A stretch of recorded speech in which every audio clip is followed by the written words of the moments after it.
Hey everybody, I'm Sarah from Food Lover's Life and I wanted to do a quick technique video for you for sourdough. I'm going to mix my autolyse and my leaven for the Rubaud method. So alright, let's get started. In the large bowl I have my autolyse. It's bread flour, rye, and spelt plus water and has been resting for 45 minutes. I'm weighing in my leaven. Leaven is a newly fed sourdough starter that has risen and ready to make sourdough bread. I'm pulling the edges of the autolyse up over the top of the leaven. It's easier to work with this way. The Rubaud mixing method is a great way to coax these two slippery mixtures together without ripping or mishandling the dough.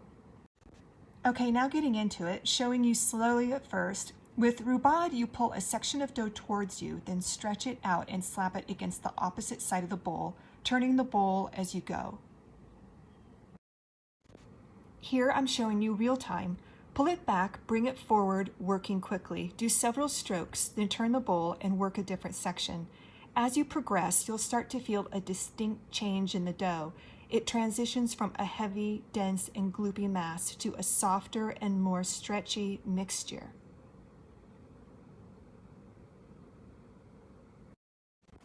I'm almost 4 minutes in here and I can feel the mixture is incorporated. I can't feel any streaks of slippery leaven in the autolyse.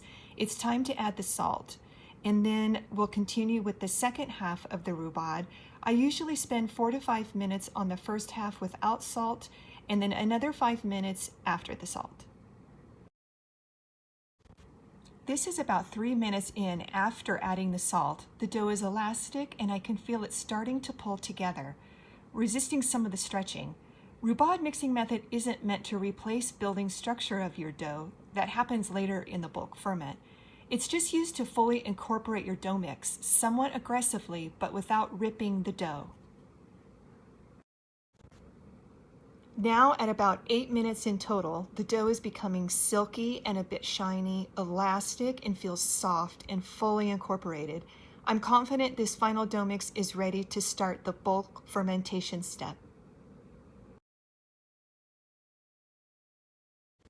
And we're done. Tidy the bowl and you can see it's silky and holding some shape. The bulk ferment starts now. I'll cover this and in 30 minutes I'll start my first set of coil folds to build structure. So that's the Rubaud method. There are other methods of incorporating the final dough mix, but this is the one I like for high hydration loaves and when I use a combination of flours.